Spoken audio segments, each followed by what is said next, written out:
We're well overdue for an update on the Tramper. It's been over 4 months since I posted my initial restoration series on it. So let's take a look at how things are holding up, see what's been damaged, see what still works, and see what might need improvement in the future. First thing you'll notice is there's a lot more dirt on it than when we first finished this restoration. To be fair, I have been driving it, and I have done a couple of 100 kilometers since the initial restoration videos. During that time, some of the bearings have become less than secure, and there are a couple of parts that have come a little bit loose. The good news is, underneath all this mud, our paint still seems to be intact, which means there's not going to be too much rust. So let's crack it open and have a look inside. When we tilt it over, we can see there have been a couple of chips in the paint on the bottom where I've crashed into rocks, such like. But for the most part, they don't seem to be too damaged. Obviously it's not perfect, but that is to be expected. I've done a lot of driving on it in this past couple of months, so I wouldn't expect it to be perfect. There is but one issue. It's kind of stuck in gear, so that's gonna have to be sorted. Also do have some seizing in the suspension. It still goes up and down, but it's not as good as it should be. The thing I'm gonna fix is this wobble here, because it's super easy. All that's happened is the bolt that runs from this side to that side has come loose, so let's tighten it up.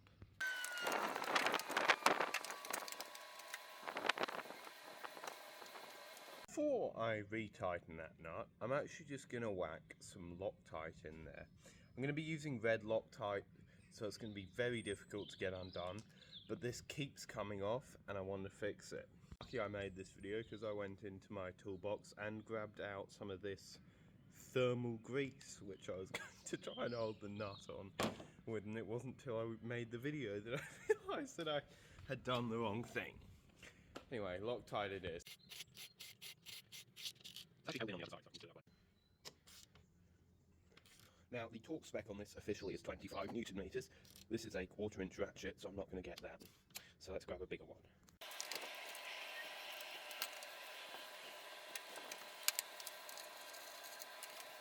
Next problem we have to sort out is the loose front wheel. Again, I'm just going to take that off, add some Loctite, and hope that that's good enough. Because realistically I don't have a better option. I can't weld the axle because what if it gets damaged? Anyway, let's do that.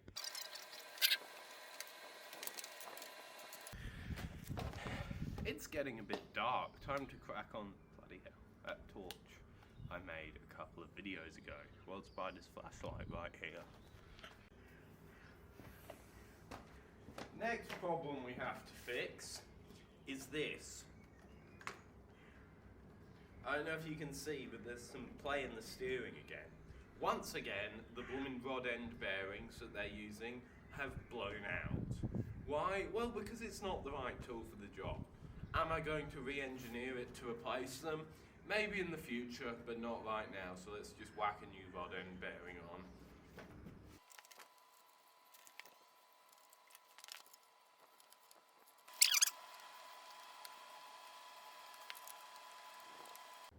To fix the gear, I have to get the gearbox off, which is completely blocked by the suspension arm.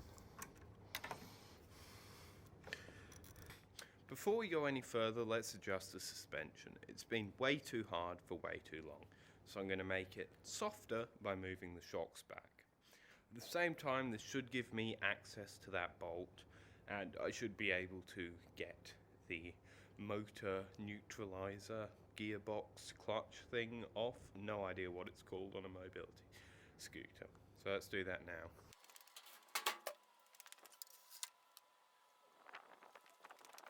Finally got it unhooked. It's down here.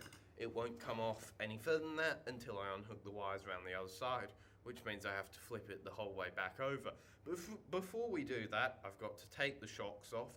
I've got to replace the shocks or repair the shocks. I then have to fix that. I then have to reassemble the entire gearbox slash braking system.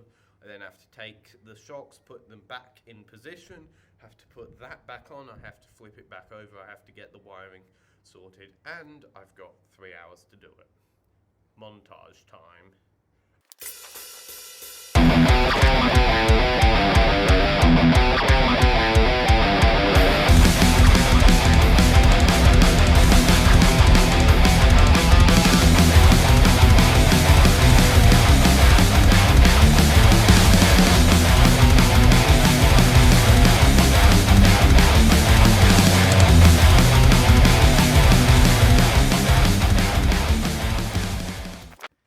It is now the middle of the night because that took way longer than it should have.